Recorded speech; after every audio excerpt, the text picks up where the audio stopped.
आखिरकार धर्मेंद्र चले गए और हेमा मालिनी कभी भी अपने पति धर्मेंद्र के घर नहीं जा सकी। जी हाँ, भले ही धर्मेंद्र को अस्पताल से डिस्चार्ज करा के घर ले आया गया था, लेकिन आपको बताएं तो हेमा मालिनी को एक दिन भी धर्मेंद्र के घर जाते हुए नहीं देखा गया। कहा तो ये भी जा रहा है कि धर्मेंद्र ने जब आखिरी सांसें ली तो हेमा मालिनी उनको देख भी नहीं सकी।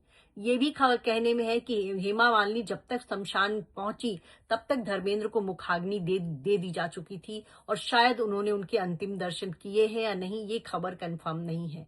आपको बता दें कि जब से धर्मेंद्र का निधन हुआ है, ज्यादातर बॉलीवुड सितारे जो हैं वो धर्मेंद्र के घर, उस घर में जा रहे हैं जहां धर्मेंद्र अपनी पत्नी प्रकाश कौर, बेटे सनी बॉबी के साथ रहते थे।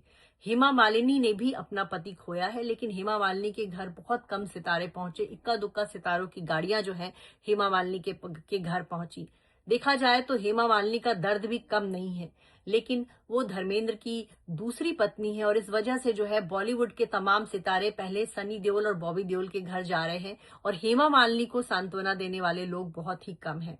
हेमा मालिनी और धर्मेंद्र ने 2 मई 1980 को शादी की थी। शादी के बाद कभी भी हेमा मालिनी अपने पति धर्मेंद्र के घर नहीं गई, बल्कि जुहू में ही उन्होंने एक अलग बंगला लेकर वो रहती थी। धर्मेंद्र और हेमा मालिनी के घर के बीच सिर्फ 5 मिनट का फासला है, लेकिन ये 5 मिनट का फासला कभी भी हेमा मालिनी तय नहीं कर पाई। और अब जब धर्मेंद्र इस दुनिया से चले गए हैं तब तो शायद सवाल नहीं उठता कि हेमा मालिनी जो है वो धर्मेंद्र के घर जाएंगी। आपको बता दें कि धर्मेंद्र का अभी चौथा भी होना है, वहां भी हेमा मालिनी जाएंगी या नहीं इस पर कह नहीं सकते। हालांकि वो अंतिम संस्कार के वक्त शमशान गृह गई, जहां वहां पर वो शामिल हुई। और आपको बता दें कि अब धर्मेंद्र का चौथा होना है। धर्मेंद्र का चौथा देओल परिवार ही करेगा, लेकिन क्या उस चौथे में हेमा मालिनी जाएंगी, ये भी एक सवाल है। हेमा मालिनी कभी ज्यादातर अपने सास ससुर से भी नहीं मिली।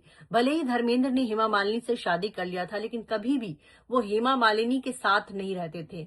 वो दिन में जाकर हेमा मालिनी से मुलाकात कर लेते थे, लेकिन हमेशा रात के वक्त वो पहली पत्नी प्रकाश कौर के घर पे ही रहते थे। बल्कि ईशा देओल ने अपनी एक किताब में इस बात की चर्चा भी की थी कि उनको इस बात का हमेशा मलाल रहा, दुख रहा कि उनके पिता कभी भी 24 घंटे उनके घर में नहीं रहे। उनके पिता हमेशा दिन में आते थे और शाम होते ही चले जाते थे। और वो अपने पापा से जिद करती थी कि बाकी बच्चों के पिता जो हैं हमेशा साथ रहते हैं, आप क्यों नहीं रहते। तो खैर, धर्मेंद्र ने अपने भले ही हेमा मालिनी से शादी की, लेकिन उन्होंने अपने दोनों परिवारों को बराबर देखा, बराबर ध्यान दिया। हालांकि कहीं ना कहीं इस मामले में हेमा मालिनी के साथ नाइंसाफी हुई कि उनको पति का साथ उतना मिला नहीं। भले ही उन्होंने धर्मेंद्र से शादी कर ली, लेकिन धर्मेंद्र कभी उनके साथ रहे नहीं।